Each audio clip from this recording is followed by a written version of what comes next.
In today's tutorial, I'm going to show you guys a few techniques how to work with adjustment layers on color grading. So how to get an awesome color grade with just these simple adjustment layers. Yeah, so let's get started with it.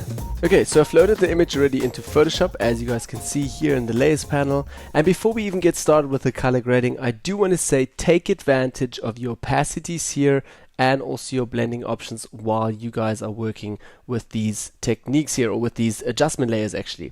Sometimes also this is a lot of a creative approach as well. Sometimes it helps to take your different adjustment layers and move them on top or move them down. Also play a little bit with opacity and the blending options to get a new color look and feel. So yeah, do take advantage of these options. Alright, so let's get started with the first one. First technique that I normally do for color grading here is the selective color adjustment layer. I'm going to select it. As you guys can see already, it opened here in our properties tab, and also in the right hand side here you guys also see that under the color space here we do have a few different color channels. So from red, yellow, green, etc., all of these you can work individually in all of these color channels and tweak then again your selections here. I normally again work just with neutrals, so I'm pretty happy working just with neutrals that give me a pretty overall neutral effect on the image. And I love now to also play a little bit with the sliders here. So normally I work a little bit with cyan, also love to add a bit of blue magentas into the shadows, and then in blacks I normally push those up a little bit so they flatten the image a little bit, and then I go back into black channels here and switch them back again. Let me also show this to you guys now in the tutorial. So first of all, the cyans, we're going to push this up again, and this most probably will not necessarily have the perfect color at the end, but just trying to show you guys how I work with these techniques. Okay, so cyan, also what I do normally is push them all the way to the left, right, so I kind of get a feel of what's happening here. So again, I'm going to take them up a little bit to the left, so say -17, somewhere around there. Then as well my magentas also, as you guys can see already how much magentas we have in here. Yeah, and that kind of just gives me a little bit of a bluer magenta push here in the shadow parts as well overall. So +10 yellows, I don't really want to work too much with those. Obviously to the left I get a little bit more blue, and then again to the right more yellows. So maybe let's push them just to -4. Okay, now the trick. I also take the blacks up just a little bit. As you guys can see now, we're flattening the image a little bit, but we're getting a really nice pop here on the skin. But obviously we have the blacks also go white, so we want to have them to stay black. So what I want to do is take the blacks just down a little bit again, say to -13, and now go into the black channels over here and just push the blacks again. So I'm going to take them up just a bit, and as you guys can see now, it's already too far. They're really black now, so obviously if I take them too high. But I just want to take them a little bit, say to +12, +13, somewhere around there. And that's all I do really, just in my black channels again. I'm not working with cyan, magenta or yellows. Okay, so now you can also feel free to work again in your other channels and try to get some different color grades with that. You can also obviously change your blending option then again to screen or something, play a little bit with the opacity here, and have a look what that kind of effect will give you. So again, here's my before and after, before and after. Obviously this is still on screen, so we can put that back to normal and also back to 100% opacity, and again a new color effect before and after, before and after. So this is one technique that I sometimes work with this adjustment layer. Let's switch back to adjustments again, and now we're going to go into the color balance. So I see a lot of retouchers also use color balance, because in color balance you have 3 options. So you can either work in your shadows, your midtones and your highlights. So that also gives you more control over what you're actually doing with your color balances here. So what I want to do now is first of all play just with my shadows maybe. Let's start out with shadows. And yeah, this is again another creative approach. I'm just going to play a little bit, take it a bit to the cyan side. Let's also try to make a little bit of a warmer image here. So I'm going to take it, say, to +15. Also magenta, let's have a look, adding a bit of magentas again as we did earlier into the shadows, not too much. Okay, and yellows as well, let's have a look for that, so adding a bit more warmth. Obviously the contrast will also go up quite a lot. Again already if we have a before and after, So it's a bit strong here with the shadow parts in the yellows. Let's take it down. I'm going to switch back to the midtones as well. Also play a little bit with my cyan here, just to get a nicer skin tone there as well. And obviously you also have a mask here, so whenever you work with these adjustment layers you can always brush it out, say on the skin or take it just down a little bit with a low opacity brush. So bear in mind you have a few options and take advantage of them. Yeah. Okay, so let's also continue here. I'm going to take the greens up a little bit. Magenta is just too much, so maybe +4 or 5. And then as well my yellows as well down as well. Getting a bit of green in there, or more green. Looks kind of more greenish, it's a bit yellowish. Okay, -9 around that, and that's obviously, again, a creative approach here. Let's go back to the highlights, and lastly in the highlights I want to push the reds a little bit. Okay, maybe not too much. Then as well magentas, let's have a look. Just getting way too magenta-y now. Okay, I'm going to go to -10, and as well -2 in yellow maybe, or -3. So just giving it a nice yellow push. Okay, -6. Alright, so that's again now my before and after, before and after. And really love the yellow in here, but it's a little bit too red for me on the skin. So again, when I do color grades, most of the time I also work with hue and saturation adjustments here. So this stick or this layer, I'll mostly apply that always on top of my last color grade. So if I'm not too happy with the color balance, I'll add this. Say for instance, if I'm not too happy with the selective color, I will also add a hue and saturation. And now the nice part again about hue and saturation, again a few options that I can take advantage of. Especially here I have a few channels again. I can either work in the masters, reds, yellows, green, etc. Work in the individual color channels to take down certain color. And I can also again just take the opacity first of all out here, and then again on my brush. So 3 options to dim this and have total control over how much reds I want. So let's also do that a little bit. So reds over here, I just want to desaturate them a little bit.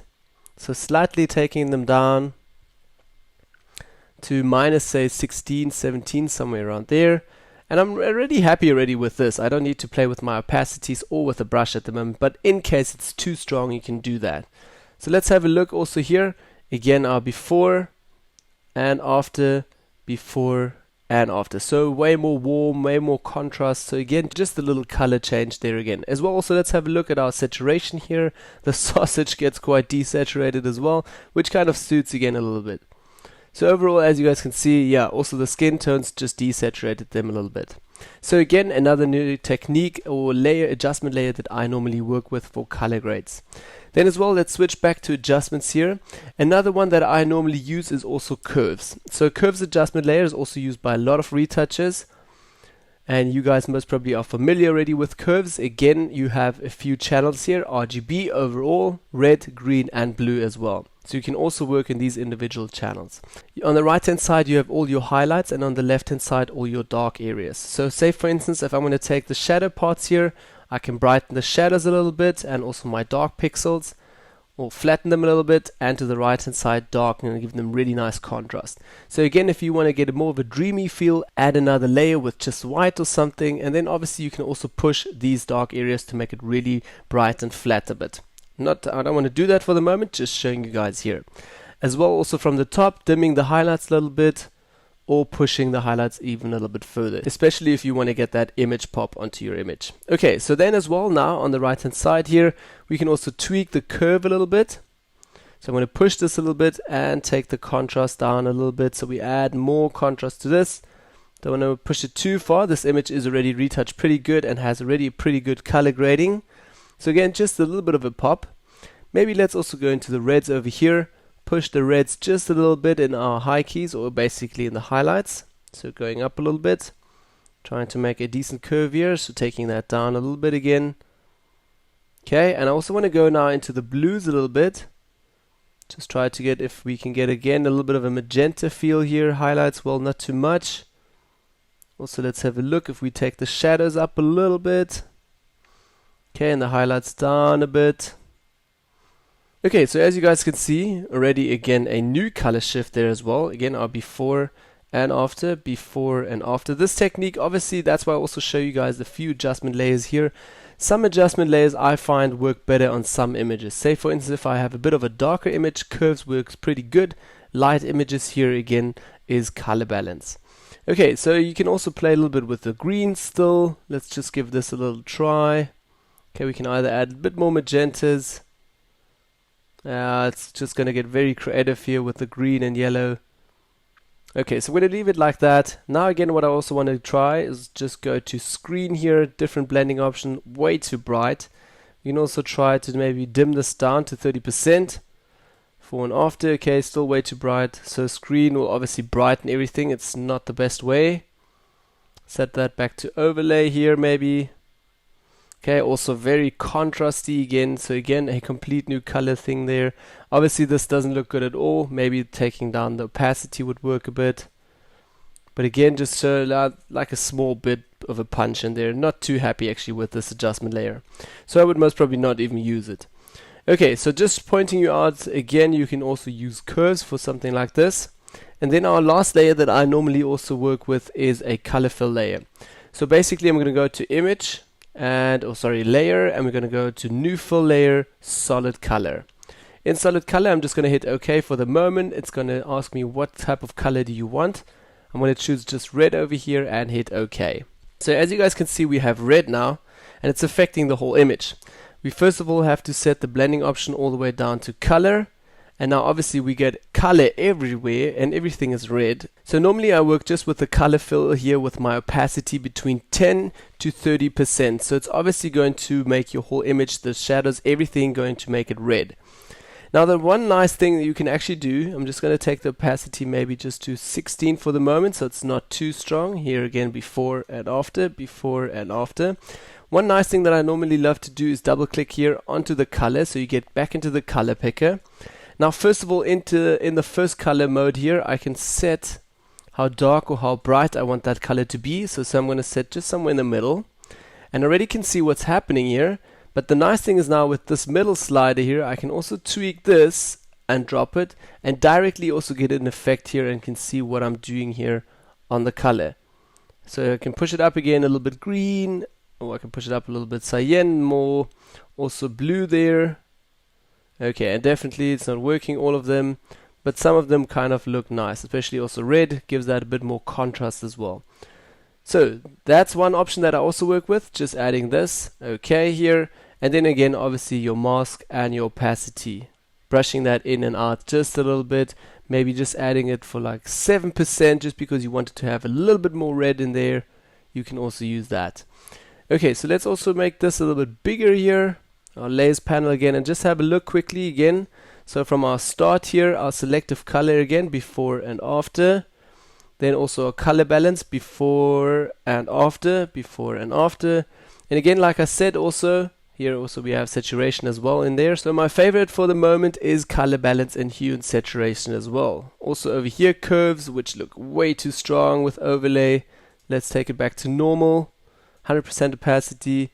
Okay, before and after, before and after. Bit of a dreamy look there as well. Also love the magentas. And then obviously your reds, which you have on the top here. So again, magenta or reds here, just added them really slightly, say plus 15 again. Okay, let's also try it maybe together with curves. And that's again what I said in the beginning. Try to sometimes now also play again with your adjustment layers here. So you can move the reds maybe down. Okay, we obviously have a lot of reds here. We desaturated from the color balance, so maybe just push them down to the selective color here.